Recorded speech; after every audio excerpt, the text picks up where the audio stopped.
Hello, I'm Professor Donna Nelson at the University of Oklahoma, Department of Chemistry. And today I have here with me Dr. Betty Harris from the Department of Anthropology, also at the University of Oklahoma. We're here on the sound stage of the Oklahoma City Community College, courtesy of Gray Frederickson, May 29th, 2012. I'm going to discuss with Betty her perceptions and experiences in science as a professor of anthropology. So welcome, Betty. It's so nice of you to be here. I'm so happy you were able to make it. Thank you, Donna, for inviting me. My pleasure. So I'll just start out. Can you tell us a little bit about your background? Where were you born and some of your life experiences as you were growing up? I was born in Sandersville, Georgia. My parents lived in nearby in a town called Sparta, Georgia. So I grew up in the rural South, and my parents were the only ones of their siblings who remained in the South. Everyone else moved north. So we had a closer relationship to our relatives. Both my parents were teachers, and they monitored our education and helped us with our homework and encouraged us. And so that was very important. And then my extended family, grandparents and great-grandparents, were very important as well. That's great. Were any of your family or your relatives scientists, and did they have any influence on you? Were there any special role models? Well, my father actually started out in agricultural science, and he was the county agricultural administrator for African American farmers in the area. And he later went on and got a master's and a doctorate here at OU. So certainly I saw him improve his educational and employment opportunities and serve as a more general role model, but certainly within the family. And my mother, who was a teacher, was also a role model on a daily basis. Oh, great. And so that influenced you somewhat, you think, to become a scientist, perhaps? Yes, certainly. That's great. What obstacles did you face while you were growing up, and how did you deal with them? Growing up I was born when the South was still segregated, and in fact, Brown v. Board of Education, the ruling occurred when I was just over a year old. So, we had the issue of school desegregation to deal with, and separate but equal was never equal. Wow. And so we were always concerned about educational issues. Our parents were concerned, and we as children were. My classmates, even when I was in first and second grade, would talk about school desegregation and make comparisons between predominantly white schools and predominantly black schools. And so there was that awareness. Yeah, so you got a first-hand education with experience. Yes. So, but you got to see a lot of experiences there. I mean, a lot of things that have led to your first-hand knowledge of these things. Yes. Well, I would say that I had a very interesting and engaging childhood that I learned from adversity, rather than having adversity be an obstacle. So I was able to move forward, and I think we had a positive attitude in my family about that. That's great.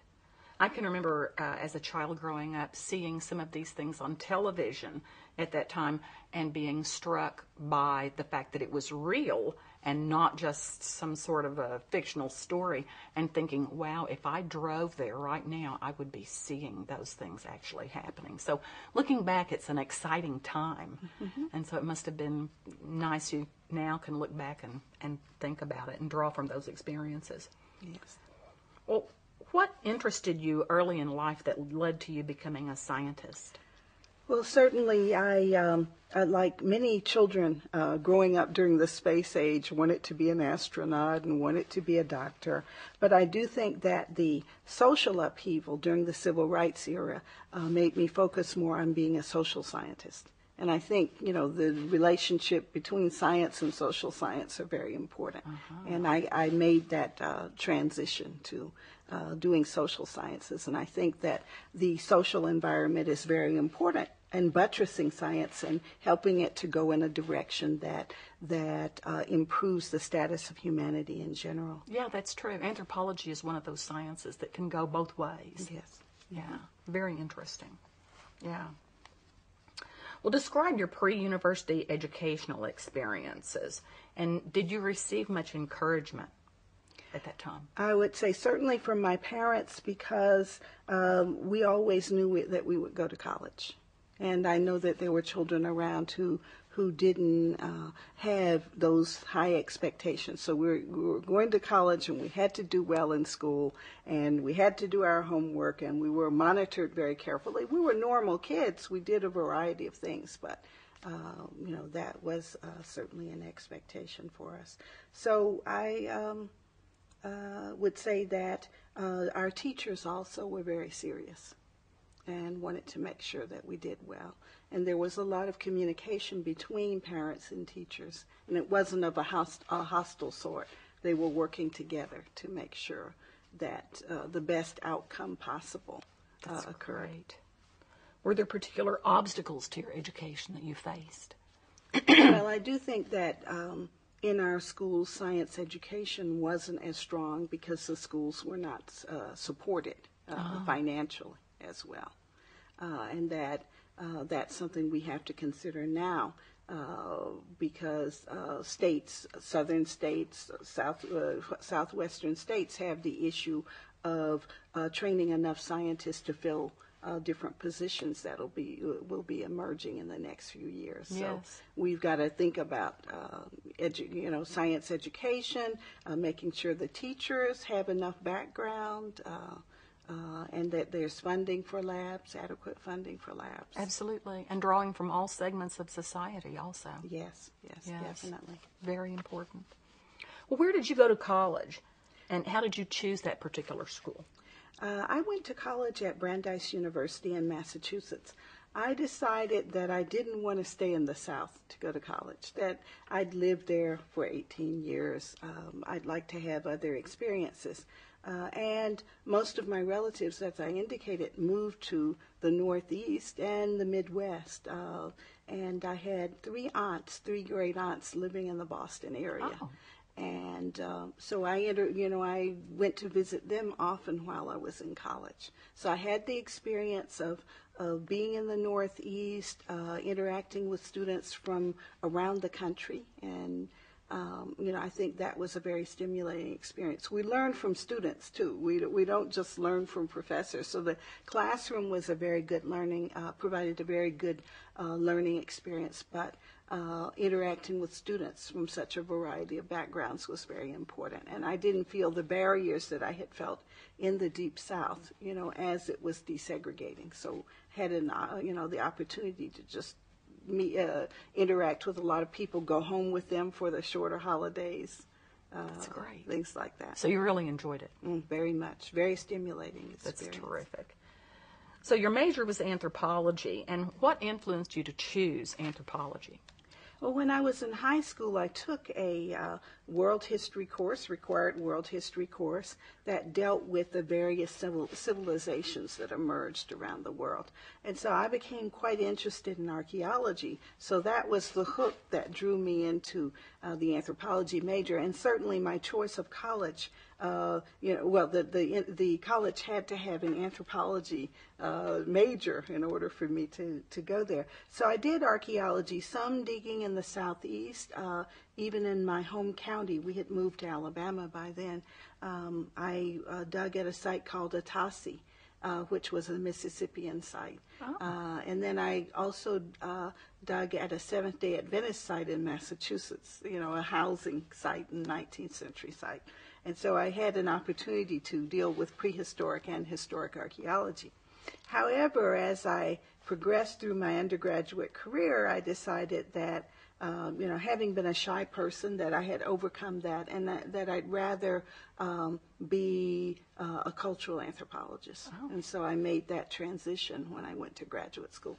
I also worked on an Office of Naval Research sponsored project on the impact of women and minorities on the all-volunteer Navy, and we worked at Mayport Naval Station in Florida. Wow! And so that too was a very positive influence. We toured aircraft carriers and went out on some of the ships and got to understand the sociology of being in the Navy, and why that, the ship was so confined that minorities generally didn't go into the Navy because they had limited mobility, and women at that time were only working on the tugboats. That was the way in which they were integrating them. How into interesting. And of course, we have the issues about combat now. Yeah, yeah, very recently, yeah. Mm-hmm. So you were really progressive in studying these issues at that time. Yes, but I have a lot of curiosities about social issues, and I think we will always have social issues of some kind to address. And so I think that you have to have a broad outlook on what those issues are. Yes. And even though I wasn't I didn't like the Vietnam War or anything, I thought that it was very important to understand the operation of the military. Yes. So you went on to graduate school. Where did you go, and what made you decide to go? Well, I went to graduate school at Brown University, and it became clear to me as an undergraduate. I think current undergraduate students think they have to go on for an advanced degree. Well, I thought that when I was an undergraduate as well. So some things haven't changed that much. Working on the research project for a year at Tuskegee University, where my father was a professor, I really got a clearer perspective about what I wanted to do. But I didn't want to do research in the U.S. I wanted to work in Africa. And so when I went to graduate school, it was to do cultural anthropology and to eventually work in Africa and to work on issues of economic development. And certainly by going to Southern Africa, I was dealing with apartheid. So I was dealing with racial segregation again. And I wasn't afraid to do that, even though I had grown up in the Deep South during segregation. So I wanted to take that issue on in another context. And so it was a very interesting and fulfilling opportunity. So I've tried to challenge myself on issues rather than being comfortable where I'm working. I want to get outside of my comfort zone. I think that's very important in teaching, in the classroom. It is. I agree. So did you ever feel discouraged, and did you ever think about stopping? And if so, what made you persist? I think being an undergraduate was easier, and I could just go through the process of fulfilling all the requirements, and I enjoyed the environment. In graduate school, I was the first African American to get a PhD in anthropology. Wow. At Brown University. And it was one of the first to get a PhD in the social sciences in general. There had been a man, you might know of him, Samuel Nabritt, who was the head of the National Fellowships Fund, and he had received a PhD in one of the sciences, I think chemistry, 50 years before I graduated. So I got my PhD in 1982. He was there to commemorate his 50th anniversary from, having graduated in 1932. So what a great role model. And so we were both participating in the graduation. So, it was uneven with regard to who had gotten a degree when. But I would say that anytime someone is a first, in an area, first woman, first minority, that there are issues that we sort of challenge the structure that made us the first. Yes. We uncover the social dynamics that are involved, and certainly a lot of the STEM research that's being done now is being done in an effort to discover those structures that may be inhibiting people's progress so that they can go on in STEM fields. So I identify with that with regard to the sciences. I understand those issues very well. Yes, and different disciplines are going at different rates too, making progress. So how long did it take you to finish your PhD, and have your research interests changed since then? It was an MA PhD program, and we had 2 years to do the master's, and then 4 years. I did 4 years for the PhD. I could have possibly done it in 3, but because we have to do a year of field research in anthropology, I did it in everything in a 6-year period. And I got funding from the Ford Foundation for, I think, 5 of those 6 years. Oh. And so that really helped me. Even though there were obstacles because I was, was the first, the fact that I had funding all along really gave me a boost so that I finished things more quickly than many other people did. Were you a Ford Fellow, or was that before? Yes, I was a Ford Fellow, but at that time it was administered by the National Fellowships Fund in Atlanta instead of the National Research Council in Washington. So there was just as I was finishing graduate school, they went into a transition. They didn't give fellowships for a while, and then they reemerged in the other context. Yeah. So I really feel that was very important. That's a great honor. For me. And I appreciate it, Yeah. and I realize all the benefits that came along with that. What made you decide to go into academia? Well, both parents had been teachers. My father had become a professor. Maybe that's a bit more limited. You're still perpetuating that whole thing of teaching. But that was what I felt comfortable doing, and I thought I would enjoy it. And I do think that for academics, the fact that we can decide to do different lines of research at different times, I think that's very stimulating. And so this has been a place in which academia has been a place in which I felt that I could grow. Continual growth. Yes. Yes. I enjoy that aspect of it also. Lifelong learning. Yes. So how do you balance your career and your personal life? Well, I married an academic. When I came to OU, I met my husband and married him. He's a philosopher, but he does some things in the sciences and taught courses on medical ethics and environmental ethics, and has worked on, I think, an environmental protection agency grant on the Illinois River. And so he's interested in the social sciences as well. And so he's gone to Africa with me a few times, and China, and he's involved in some projects from there, so that we are collaborating across disciplinary lines too, and working on projects together. And so that means that our home life is kind of quite integrated with our academic life. But I always say that we have to take the time to do other sorts of things, get away from academia altogether. So we try to do that as well. And so I get out and garden, and then we travel, and it's non-academic travel that we engage in sometimes.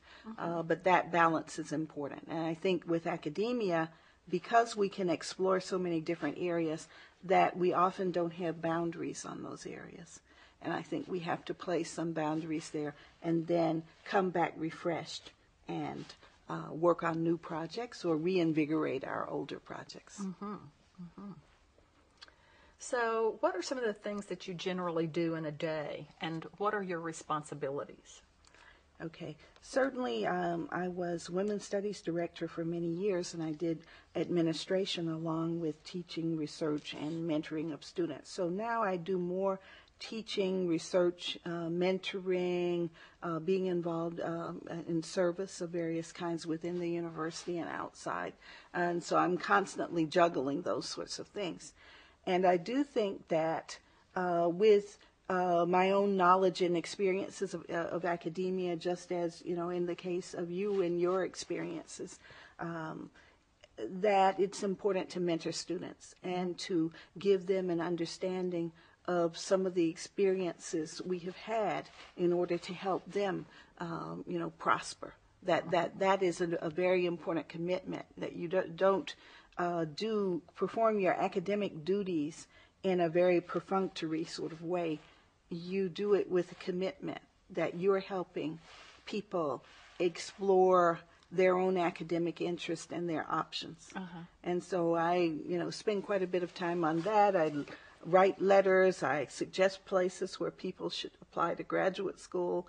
And I've had to do it across disciplines. And, so that I've gained more knowledge that way. So I'm doing that. I've been on for the past 3 years, the Fulbright panel for Southern Africa, for undergraduates, graduate students, and I would get about 80 proposals and go over to Denver and spend a day ranking students and making sure that people got grants, and so that's been a very good experience. So I try to combine doing committee work within the university with doing committee work outside. So I find those things very stimulating. Yes, both are important. Yeah. So what's your favorite aspect of being a professor? I think, the field is our laboratory. And I think I'm happiest when I'm in the field doing research. And, sometimes now I will have, a student along, or I'll meet someone, an OU student on an exchange. And this is to Africa. Yes.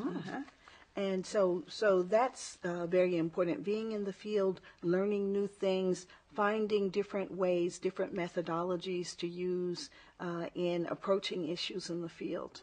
It's stimulating in every respect. Would you say that you get to go every year? I do go every year. There may have been an occasion where I missed a year here and there, but generally I'm there, and that's how I sort of update myself on what's happening, because every time you re-enter the field, something new is occurring, and so you sort of document that. So that's all very exciting. And as a result of that, I have friends. I started going to Southern Africa in 1979, and I have friends from back then. So not only am I doing my research, but I'm keeping up these relationships as well. Do you always go back to the same place, or do you move around? I have moved around a bit. When I did my dissertation field research in Lesotho in Southern Africa, I went because South Africa was under apartheid, and it would have been very difficult to do research there. So I worked there, and that was my window. I was, certainly interested in Lesotho, but it was also my window into South Africa during that time. And I went on to do research in Swaziland, and now I'm doing research in South Africa almost exclusively. But I still visit those countries, because I know people there, and I'm, concerned about them. And maybe at some point in the future, I'll go back to one of those smaller places and not just focus on the big place, South Africa. So what are your current career goals? I've taught at OU for 27 years, and I think all of us have to be realistic and think about, how we're going to conclude our careers, at least our academic careers, our teaching, research, and service within the university. And I have a couple of research projects that I'm working on that I would like to complete, book projects in Southern Africa. One of them has an environmental focus. It's on wine and wheat production and looking at labor and management, environmental issues, those sorts of things. And another one is on the Chinese in South Africa and, how they're involved in trade, investment, development. So I want to work on those projects and bring them into completion over the next, 6-7 years. So I look forward to that. And on the topic of, say, giving advice to students, other than science, what skills did you learn by earning a PhD? I think that we have to understand academic departments as microcosms in which we work. We have to understand, status and hierarchy within those contexts. We have to understand what faculty members' interests are and what other students' interests are and how we interact and how we can maximize our educational and research possibilities given the circumstances that we're in. I think people have to understand that academics are people, too. They're not just people that you work with, that mentor you. I think we're expected to show some loyalty to them and express some support for them. So I do think that I'm concerned about mentoring, and I'm concerned about diversity, and I work with a wide variety of students, but I think the students also have to support the faculty in their unit in various ways, and that it's a two-way street, not a one-way street. Yes. And so we have to think about our survival, and we have to think about surviving in ethical sorts of ways. And so I think that an assessment of our situation is very important. Yes, I agree. And ethics is becoming much more important nowadays. Mm-hmm. So life transitions between, say, elementary to middle school to high school to college, and so on. How did you adjust to the different surroundings there? Okay, I lived in three different towns in Georgia and one in Alabama. And so we moved a lot when I was a child. And in part it was because of mobility issues, family mobility issues. But for us, it meant making an adjustment, making new friends, getting used to new schools, things like that. And also while I was still in Georgia, the last school that I attended was a predominantly white school, and at that time they had freedom of choice, and so I opted to go to that school, and was one of the few black students who was there. I got placed in, I took exams before going, and I got placed in the best classes and did well, and that was the only time I was acknowledged by my classmates. They didn't talk to African Americans, and I would see fights between boys, racially motivated fights take place. So it was a school that I was afraid to go to every day. Really? Oh my gosh. Not that I thought I was going to be personally attacked, but the atmosphere was a very difficult one, and obviously the students and parents did not want the school to be desegregated. And so that was an adjustment that I had to make. And so, I went to school every day, and I did my homework and did well, and got good, positive comments from my teachers. And I think the teachers were sort of above all of the fray there. And so I benefited from the environment, but I think that made me stronger. Yes, and so I've always tried to turn things that were potentially negative into positive experiences. Yes. Yeah. And so that was, I think, probably the most difficult transition that I made in my high school or elementary and high school careers. And on your research, can you explain your research at a level which could be understood by a student in middle school? I think that in the American context, that a lot of the issues that I deal with in Southern Africa are sort of obscured. Americans in general don't like to talk about class issues. And I would start in talking with a middle school student about my research and talking about class inequality. and the fact that working in Africa, a lot of people live in underdeveloped countries and don't have the opportunities that people do here. And I would make some general class contrast and then go on to talk about, a particular research topic that I'm working on in Africa. There are issues about water scarcity, water pollution, the general access issues, people not having to walk, women in particular having to walk long distances to get water, and having all kinds of obstacles to people being educated as a result and being healthy. So, I would talk about those sorts of issues. And I think, a middle school student could identify with that. And they're able to discuss these things much more easily than in this country.